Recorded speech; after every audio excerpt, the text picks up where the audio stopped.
سورہ صاد۔ بسم اللہ الرحمن الرحیم۔ اے پیغمبر، یہ جو کچھ کہتے ہیں اس پر صبر کرو اور ہمارے بندے داؤد علیہ السلام کو یاد کرو جو بڑے طاقتور تھے۔ وہ بے شک اللہ سے بہت لو لگائے ہوئے تھے۔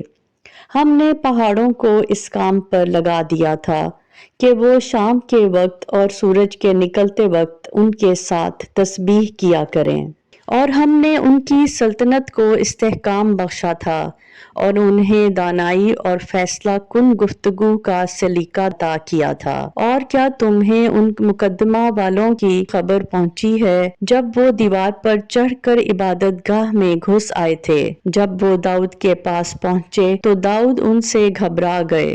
انہوں نے کہا، ڈریے نہیں، ہم ایک جھگڑے کے دو فریق ہیں، ہم میں سے ایک نے دوسرے کے ساتھ زیادتی کی ہے۔ اب آپ ہمارے درمیان ٹھیک ٹھیک فیصلہ کر دیجئے اور زیادتی نہ کیجئے اور ہمیں ٹھیک ٹھیک راستہ بتا دیجئے۔ یہ میرا بھائی ہے، اس کے پاس 99 دمبیاں ہیں اور میرے پاس ایک ہی دمبی ہے۔ اب یہ کہتا ہے کہ وہ بھی میرے حوالے کر دو، اور اس نے زور زبان سے مجھے دبا لیا ہے۔ داؤد نے کہا، اس نے اپنی دمبیوں میں شامل کرنے کے لیے تمہاری دمبی کا جو مطالبہ کیا ہے اس میں یقیناً تم پر ظلم کیا ہے، اور بہت سے لوگ جن کے درمیان شرکت ہوتی ہے وہ ایک دوسرے کے ساتھ زیادتی کرتے ہیں، سوائے ان کے جو ایمان لائے ہیں اور جنہوں نے نیک عمل کیے ہیں، اور وہ بہت کم ہیں۔ اور داؤد کو خیال آیا کہ ہم نے دراصل ان کی آزمائش کی ہے،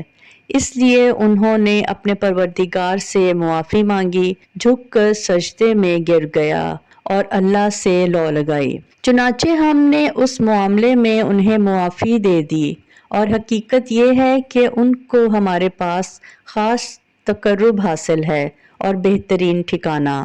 اے داؤد، ہم نے تمہیں زمین میں خلیفہ بنایا ہے، لہٰذا تم لوگوں کے درمیان برحق فیصلے کرو اور نفسانی خواہشات کے پیچھے نہ چلو، ورنہ وہ تمہیں اللہ کے راستے سے بھٹکا دے گی۔